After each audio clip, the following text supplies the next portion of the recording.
There are many farm operations in the Fraser Valley and Metro Vancouver. Let's meet two and see how their farm lives compare. Meet farmer Lauren Taves. We farm over 50 acres. He runs Apple Barn Farm in Abbotsford.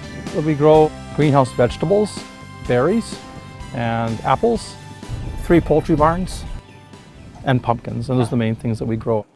We have 4 tractors, 2 lawn tractors, 2 ATVs, 5 pickup trucks for the markets as well, and also a bobcat with like this thing here. Why they left this up like this? Can I go underneath it? I don't know.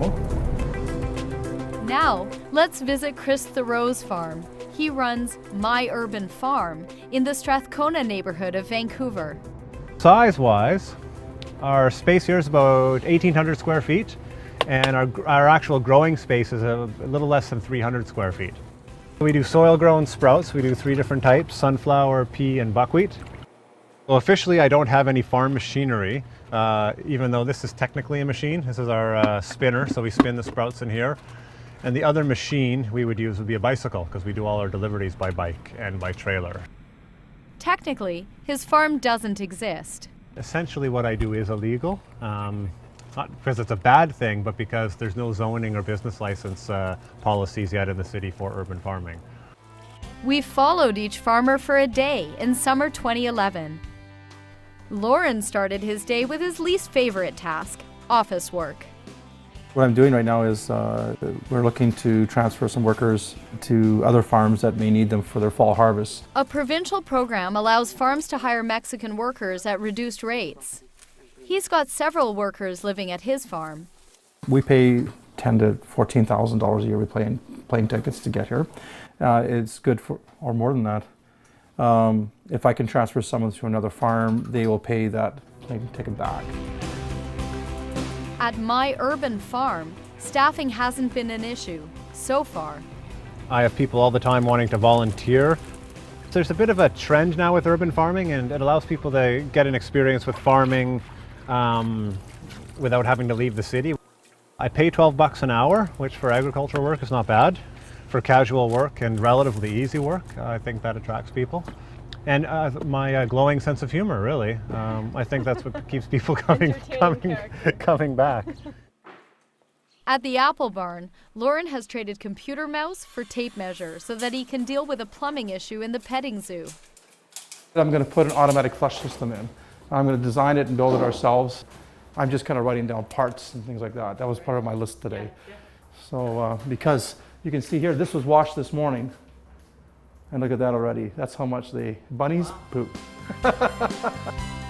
Next stop is the emerging corn maze. It's kind of new for us, but it's coming off very nice. The corn is growing very well.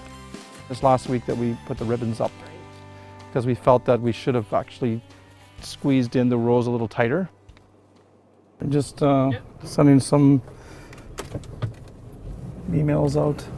Lauren is feeling the double pressure of business and the ripening crops.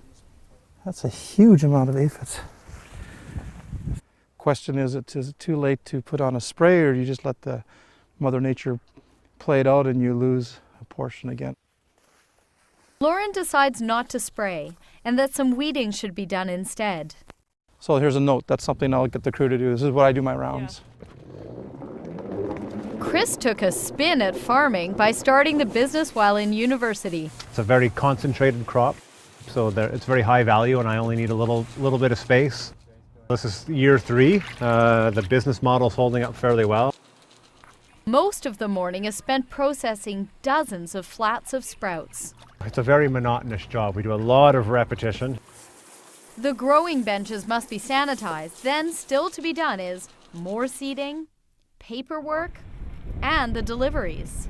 It's a lot to balance sometimes, especially because of the cycling aspect of it. I love that, but it's fatiguing. I've got a 2.5-year-old son at home. There's so much to do. And while it would be great to have people doing specific things, just financially that's not viable. Overhead costs play a big role in both farms. My farm has not been growing more busy because I wanted to, it is because I have to. I probably spend around $2.8 million a year is for the checks that we write or to service loans. Food system audits, carbon tax, and safety regulation upgrades increase the operating budget. A small operation could never, ever afford to do that. At Chris's urban farm, there are no industry or government fees or requirements yet. Wendy at the city, she did warn us. She said, be careful what you ask for, because you could get some policies that are essentially pro-urban farming, but introduce a bunch of costs. One cost he doesn't have is rent. I had offered to pay rent because I actually feel a bit more comfortable knowing I'm paying for a service, but it makes it much more financially viable for me. On last year's numbers, we did $21,000 in sales and had about $11,000 in expenses, so about a 50% margin there. I got some sprouts for you folks here. Chris delivers sprouts to a few Vancouver restaurants, but the bulk sell at farmers markets. Because I'm dealing directly with the end user of the produce, I'm getting a lot of feedback. It's a very social time as well. The Apple Barn has many sales techniques, including an on-site sales extravaganza each fall. We've adopted a sort of a tourism element. He also sells through distributors, his own wholesale operation, and farmers markets. We got into multiple crops, retailing what we're growing to try and battle the lower market returns. Of course, that causes more people hired and more staffing, and next thing you know, instead of me going in the tractor and working, I'm running crews.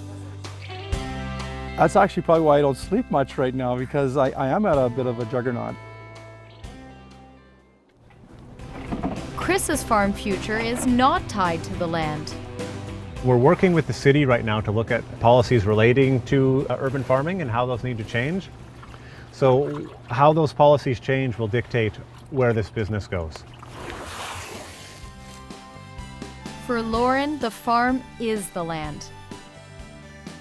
Business angles may change, but as a man who grew up on this farm, and now as a dad of 7 children here, it is likely that Apple Barn will be feeding the region for decades to come.